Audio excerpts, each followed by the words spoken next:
Welcome back. આગળ વાત વડોદરાની કરીએ. વડોદરામાં દુર્ગંધયુક્ત પાણીથી સ્થાનિકોને ભારે હાલાકી ભોગવવાનો વારો આવ્યો છે. સ્ટેન્ડિંગ કમિટી ચેરમેનના વોર્ડ 6માં જ લોકોને ભારે હાલાકી પડી રહી છે. વારસિયા અને અન્ય વિસ્તારના લોકોએ મોરચો કાઢ્યો. દુર્ગંધયુક્ત પાણી આવતા પમ્પિંગ સ્ટેશને લોકોએ રજૂઆત કરી છે. ચેરમેન અને કાઉન્સિલરને મળવા ન આવતા હોવાનો પણ આક્ષેપ કરવામાં આવ્યો છે. જોકે લોકોએ હલ્લાબોલ કરીને શુદ્ધ પાણી આપવા માટે માંગ કરી છે. દુર્ગંધયુક્ત પાણી પીવાથી રોગ થઈ રહ્યા છે તેવો સ્થાનિકોનો દાવો છે. આવવાના તો બેન મેં કાલે તમને પણ બોલાયા હતા, કોર્પોરેટરોને પણ મેસેજ નાખ્યા હતા મેં કે બધા આવજો અહીંયા, અમારી સમસ્યા સમજજો શું છે. હા, પણ 2 દિવસથી જે પ્રોબ્લેમ હતો એ તો રાયકા ધોળકા જે વાવાઝોડું આવ્યું ને ભાઈ તે આગળ એના લીધે સંપમાં પ્રોબ્લેમ થયો હતો, એના લીધે લેવલ નતું થતું. 2 દિવસથી તો પ્રોબ્લેમ હતો. વાત કરું છું, તમે જે 2-3 વિસ્તાર કીધા ને ચેક કરાવી લો. પણ બેન વાત અત્યારે શું કરીએ અમે, એવું કોને અમને ક્યારે પાણી મળશે એ જવાબ આપો કે ક્યારે અમારું આ પ્રોબ્લેમ સોર્ટ આઉટ થશે.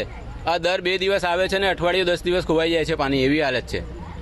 ચેક કરાય છે ને શું પ્રોબ્લેમ છે, ઘણાથી લીકેજ તો કોઈ પ્રોબ્લેમ હોય. પણ આ વસ્તુ તો બેન આ લોકો એવું કે છે લીકેજ અમે બધું રિપેર કરી દીધું. હમણાં પેલો જે કે કોર્નર પાસે ખાડો પણ ખોદી રાખ્યો છે કે અમે લીકેજ ક્લિયર કરી દીધું. હા, ત્યાં લીકેજ તો બરાબર સાચી વાત છે. લોકો એકદમ કાળું ગંદુ પાણી આવે છે સ્ટાર્ટિંગમાં, અને અમુક વિસ્તાર તો એવા છે જ્યાં ચોખ્ખું પાણી આવતું જ નથી અને બિલકુલ પાણી આવતું જ નથી. ગંદા પછી પાણી સમજો કે કલાકનું પાણી છે તો બિલકુલ લો પ્રેશર આવે છે ને ગંદુ ગટરનું પાણી આવે છે. તો એ ગટરના પાણીને શું કરવાનું અમારે? બીમાર પડવાનો ભય છે. હા, બીમાર પડવાનો ભય નથી. ઓલરેડી અમારા ત્યાં નાના છોકરાઓ, લેડીઝો, જેન્ટ્સો બીમાર થતા વારંવાર બીમાર થાય છે. આકુતપુરા સરસિયા તળાવ મગરસ્વામી આશ્રમ સામેથી આવ્યા છે અને અમારે 4 વર્ષથી પાણીનો પ્રોબ્લેમ છે અને બીજા વિસ્તાર છે એનામાંથી બી બધા આવ્યા છે અને પ્રોબ્લેમ થયો છે બધાને. વાઘરીવાસ છે વારસિયા, પછી આપણે નરસિંહ ટેકરી છે વારસિયા, ત્યાંથી બધા અમે આવ્યા છે. બધાને 4 વર્ષથી અમારે ઘણા સમયથી પાણીનો પ્રોબ્લેમ છે. વોટ લેવા તો બધા જ આવે છે પણ જ્યારે સમસ્યા હોય ત્યારે આવીને કોઈ ઊભું જ નથી રહેતું, કોઈ જોવા પણ નથી આવતું. શું કરશો આગળ અમે આંદોલન કરીશું પાણી માટે. અમે રહીએ છીએ વારસા નરસિંહ ટેકરી પર.